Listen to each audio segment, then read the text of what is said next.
El lado oscuro de Canadá. Cuando piensas en Canadá, probablemente imaginas paisajes nevados, gente amable, un sistema de salud universal y una sociedad ejemplar. El país de los alces, el jarabe de arce y las disculpas constantes. Pero detrás de esa imagen idílica existe una realidad mucho más compleja y perturbadora. Hoy vamos a explorar el lado oscuro de Canadá, esas verdades incómodas que rara vez aparecen en las postales turísticas o en los rankings de mejores países para vivir. Comencemos con uno de los capítulos más oscuros y vergonzosos de la historia canadiense, las escuelas residenciales indígenas. Entre 1831 y 1996, el gobierno canadiense, en colaboración con instituciones religiosas, operó un sistema de escuelas residenciales obligatorias para niños indígenas.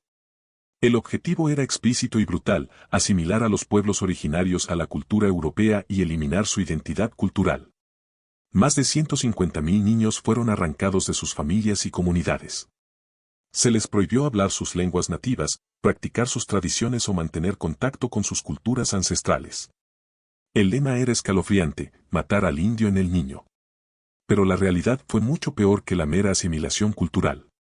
Miles de estos niños sufrieron abusos físicos, sexuales y psicológicos. Las condiciones eran deplorables: desnutrición, hacinamiento, enfermedades no tratadas. Se estima que murieron al menos 6,000 niños en estas instituciones, aunque el número real podría ser mucho mayor. En 2021, se descubrieron tumbas sin marcar con los restos de más de 1,000 niños en los terrenos de antiguas escuelas residenciales. Estos hallazgos conmocionaron al mundo, pero para las comunidades indígenas no eran ninguna sorpresa. Habían estado denunciando estas atrocidades durante décadas. Pero este genocidio cultural no es solo historia antigua. Sus efectos persisten hoy. Las comunidades indígenas en Canadá enfrentan tasas desproporcionadas de pobreza, adicción, suicidio y encarcelamiento. Muchas reservas carecen de agua potable limpia, algo impensable en un país del primer mundo. En pleno siglo XXI, docenas de comunidades indígenas en Canadá tienen advertencias de hervir el agua que han durado décadas. La sobrerepresentación de personas indígenas en el sistema de justicia penal es alarmante. Representan menos del 5% de la población canadiense, pero constituyen más del 30% de la población carcelaria. Y luego está el fenómeno de las mujeres y niñas indígenas desaparecidas y asesinadas. Una investigación nacional reveló que desde 1980 han desaparecido o sido asesinadas más de 4,000 mujeres y niñas indígenas. La respuesta del gobierno y las autoridades policiales ha sido históricamente inadecuada, lo que muchos consideran evidencia de un racismo sistémico profundamente arraigado. Pasemos ahora a otro aspecto perturbador: el sistema de inmigración canadiense. Canadá se promociona como un país acogedor y multicultural, y es cierto que acepta a muchos inmigrantes cada año. Pero la realidad detrás de las políticas migratorias revela un sistema que a menudo explota a los trabajadores extranjeros y mantiene estructuras de poder desiguales. El programa de trabajadores extranjeros temporales permite a empleadores canadienses contratar trabajadores de otros países cuando supuestamente no pueden encontrar canadienses para hacer el trabajo. Suena razonable en teoría, pero en la práctica ha sido documentado como un sistema propenso al abuso. Estos trabajadores temporales, muchos provenientes de países en desarrollo, a menudo enfrentan condiciones laborales que bordean la explotación moderna. Sus permisos de trabajo están vinculados a empleadores específicos, lo que significa que si denuncian abusos o malas condiciones, arriesgan perder su estatus legal y ser deportados. Han sido documentados casos de trabajadores agrícolas viviendo en condiciones insalubres, trabajando jornadas excesivas sin compensación adecuada, sufriendo acoso y sin acceso a atención médica apropiada. Muchos pagan miles de dólares a reclutadores en sus países de origen por la oportunidad de trabajar en Canadá, quedando endeudados antes de siquiera llegar. Y cuando estos trabajadores se enferman o lesionan, frecuentemente son enviados de regreso a sus países sin la compensación o atención médica que merecen. Durante la pandemia, varios trabajadores temporales murieron de COVID-19 mientras vivían en alojamientos hacinados proporcionados por sus empleadores. El sistema esencialmente crea una clase trabajadora de segunda categoría, personas que hacen trabajos que los canadienses no quieren hacer, pero sin los derechos y protecciones que tienen los ciudadanos o residentes permanentes. Hablemos ahora de algo que pocos conocen: el papel de Canadá en conflictos internacionales y la industria armamentística. La imagen pacifista de Canadá es en gran medida un mito conveniente. Sí, Canadá tiene una reputación de participar en misiones de paz de la ONU, pero también ha estado involucrado en operaciones militares controvertidas. La participación canadiense en Afganistán entre 2001 y 2014 resultó en la muerte de más de 150 soldados canadienses y contribuyó a un conflicto que dejó decenas de miles de civiles afganos muertos. Documentos filtrados revelaron que soldados canadienses entregaron prisioneros a autoridades afganas sabiendo que probablemente serían torturados, violando las convenciones de Ginebra. Pero quizás más perturbador es el comercio de armas canadiense. Canadá es uno de los principales exportadores de equipo militar del mundo. Ha vendido vehículos blindados ligeros a Arabia Saudita por miles de millones de dólares, a pesar de la bien documentada violación de derechos humanos de ese régimen, tanto internamente como en su guerra en Yemen. Estas armas canadienses han sido vistas en uso contra manifestantes y minorías. Cuando se confronta con estas realidades, el gobierno canadiense típicamente responde con declaraciones diplomáticas vagas sobre conversaciones difíciles y compromisos con los derechos humanos. Mientras los contratos continúan. Ahora adentrémonos en un tema que afecta a millones de canadienses cada día, la crisis de vivienda y el crecimiento descontrolado de la desigualdad económica.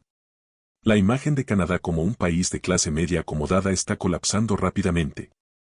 Las ciudades principales como Vancouver y Toronto tienen algunos de los mercados inmobiliarios más inasequibles del mundo entero. En Vancouver, el precio promedio de una vivienda supera el $1,5 million canadienses. En Toronto, no es mucho mejor. Para la mayoría de los jóvenes canadienses, la idea de comprar una casa se ha convertido en un sueño inalcanzable, algo que pertenece a generaciones pasadas. ¿Y qué ha hecho el gobierno al respecto? Muy poco efectivo. Mientras tanto, los inversores extranjeros y nacionales compran propiedades como activos de inversión, dejándolas vacías mientras miles de canadienses viven en la calle o luchan por pagar alquileres que consumen más de la mitad de sus ingresos. La crisis de personas sin hogar en Canadá ha alcanzado niveles alarmantes. En ciudades que experimentan inviernos brutales con temperaturas que pueden caer a 40 grados bajo cero, personas duermen en las calles. Campamentos de tiendas de campaña se han convertido en una vista común en parques urbanos. Y luego está el sistema de salud, ese icono del orgullo canadiense que se está desmoronando ante nuestros ojos. Sí, Canadá tiene atención médica universal, lo cual es admirable. Pero el sistema está en crisis. Los tiempos de espera para procedimientos son entre los más largos del mundo desarrollado. No es raro esperar meses o incluso años para cirugías no urgentes o para ver a especialistas. Las salas de emergencia están constantemente saturadas. Pacientes esperan en camillas en pasillos durante horas o días. Durante la pandemia, el sistema casi colapsa, revelando décadas de inversión insuficiente e infraestructura inadecuada. Muchas comunidades rurales y remotas tienen acceso extremadamente limitado a atención médica. Hay una escasez crítica de médicos de familia, con millones de canadienses sin un doctor regular. Y aunque los servicios médicos básicos están cubiertos, cosas como medicamentos recetados, atención dental, atención oftalmológica y servicios de salud mental generalmente no lo están, creando barreras significativas para personas de bajos ingresos. La salud mental es particularmente problemática. Canadá tiene algunas de las tasas más altas de enfermedades mentales entre los países desarrollados, pero el acceso a tratamiento es limitado y costoso. La psicoterapia y el asesoramiento psicológico rara vez están cubiertos por el sistema público, dejando a las personas con la opción de pagar de su bolsillo, usar seguros privados si tienen la suerte de tenerlos, o simplemente no recibir tratamiento. El resultado es previsible: crisis de adicción a opioides, tasas crecientes de suicidio, especialmente entre jóvenes y comunidades indígenas, y un sistema que trata la salud mental como un lujo en lugar de un derecho fundamental. Hablemos ahora de algo que pocos asocian con Canadá: la degradación ambiental y la hipocresía climática. Canadá se presenta internacionalmente como un líder en cuestiones ambientales. Los políticos canadienses hablan con elocuencia sobre el cambio climático en conferencias globales. Pero las acciones cuentan más que las palabras, y las acciones de Canadá pintan un cuadro muy diferente. Canadá es uno de los mayores emisores de gases de efecto invernadero per cápita del mundo. Las arenas bituminosas de Alberta son una de las operaciones petroleras más contaminantes del planeta, produciendo petróleo que requiere cantidades masivas de energía y agua para extraer, dejando paisajes devastados y contaminando ecosistemas enteros. La extracción de arenas bituminosas ha convertido vastas áreas de bosque boreal en paisajes lunares tóxicos. Los estanques de relaves, enormes lagos artificiales de desechos tóxicos, se extienden por kilómetros. Estos contaminantes se filtran en acuíferos y ríos, afectando comunidades indígenas río abajo que han reportado tasas inusualmente altas de cánceres raros. A pesar de compromisos climáticos internacionales, Canadá ha fallado consistentemente en cumplir sus objetivos de reducción de emisiones. El gobierno aprobó la expansión del oleoducto Trans Mountain, una tubería que transporta petróleo de las arenas bituminosas hasta la costa del Pacífico, desafiando la oposición de comunidades indígenas, ambientalistas y científicos climáticos. Y la destrucción ambiental no se limita al petróleo. La industria maderera canadiense ha talado vastas extensiones de bosques antiguos, ecosistemas que tardaron miles de años en desarrollarse. Los últimos bosques templados lluviosos antiguos en la Columbia Británica están siendo cortados para obtener madera, a pesar de las protestas masivas. La industria pesquera ha colapsado pesquerías enteras por sobrepesca. El colapso del bacalao en Terranova en los años 90 fue uno de los desastres ecológicos y económicos más grandes de la historia canadiense, destruyendo una industria que había sostenido comunidades durante siglos. Pasemos ahora a un tema incómodo, el racismo y la discriminación en la Canadá moderna. Canadá se enorgullece de su multiculturalismo y tolerancia. Es cierto que es más diverso y generalmente más acogedor que muchos países. Pero debajo de esa superficie existe un racismo persistente y generalizado. Las comunidades negras canadienses enfrentan perfiles raciales constantes por parte de la policía. Los datos muestran que las personas negras en Toronto tienen 20 veces más probabilidades de ser abatidas por la policía que las personas blancas. En Montreal, las personas negras representan solo el 11% de la población pero constituyen más del 40% de las verificaciones policiales. Durante la pandemia, las comunidades asiático-canadienses experimentaron un aumento dramático en crímenes de odio y acoso. Personas fueron atacadas físicamente, escupidas, culpadas por el virus simplemente por su apariencia. Los canadienses musulmanes han enfrentado islamofobia sistemática desde los ataques del 11 de septiembre. En 2017, un terrorista atacó una mezquita en Quebec City, asesinando a 6 personas e hiriendo a 19. Fue uno de los peores ataques de este tipo en la historia canadiense. Pero la conversación nacional sobre extremismo y terrorismo aún tiende a enfocarse desproporcionadamente en amenazas del exterior en lugar del terrorismo de supremacía blanca doméstico. El sistema de justicia canadiense muestra sesgos consistentes. Las personas racializadas reciben sentencias más duras por los mismos crímenes que las personas blancas. Los jueces son abrumadoramente blancos. El acceso a representación legal de calidad está determinado por la riqueza, creando un sistema de 2 niveles donde los ricos pueden permitirse defenderse adecuadamente mientras los pobres, desproporcionadamente personas racializadas, dependen de defensores públicos sobrecargados. En el mercado laboral, estudios han demostrado repetidamente que currículums idénticos reciben menos respuestas cuando tienen nombres que suenan no europeos. Las personas racializadas ganan menos que sus contrapartes blancas incluso cuando tienen la misma educación y experiencia.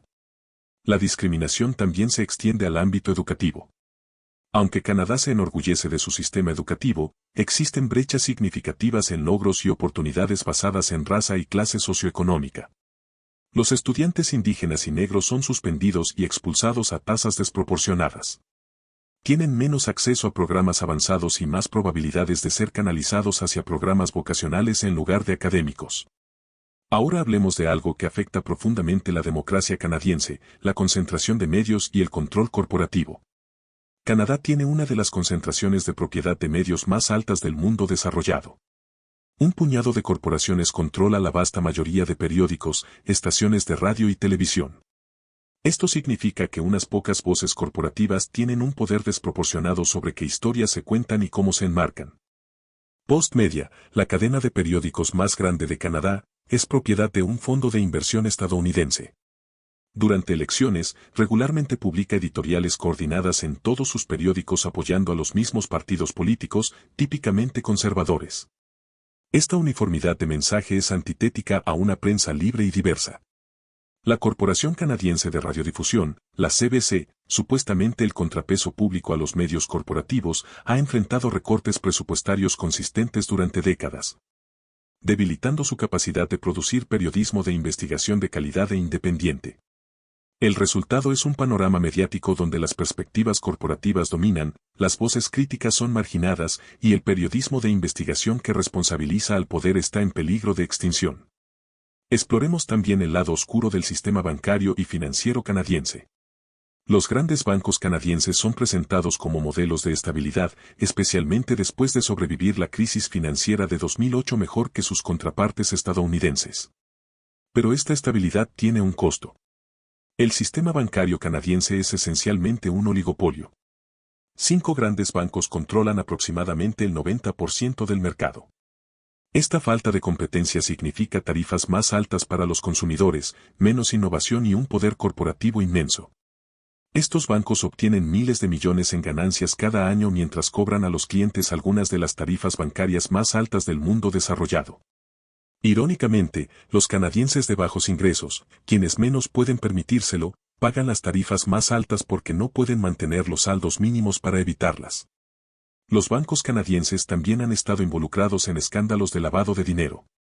Investigaciones han revelado que miles de millones de dólares en dinero criminal, incluyendo fondos del narcotráfico y la corrupción extranjera, han sido lavados a través del sistema financiero canadiense, particularmente en el mercado inmobiliario de Vancouver. Y hablemos de algo que rara vez se menciona, el tratamiento de personas con discapacidades en Canadá. A pesar de leyes de accesibilidad, las personas con discapacidades enfrentan barreras sistemáticas. Los beneficios por discapacidad son notoriamente inadecuados, manteniendo a muchos receptores debajo de la línea de pobreza. El proceso para calificar es burocrático, degradante y puede tomar años. En 2022, Canadá implementó la asistencia médica en morir, conocida como MAID por sus siglas en inglés.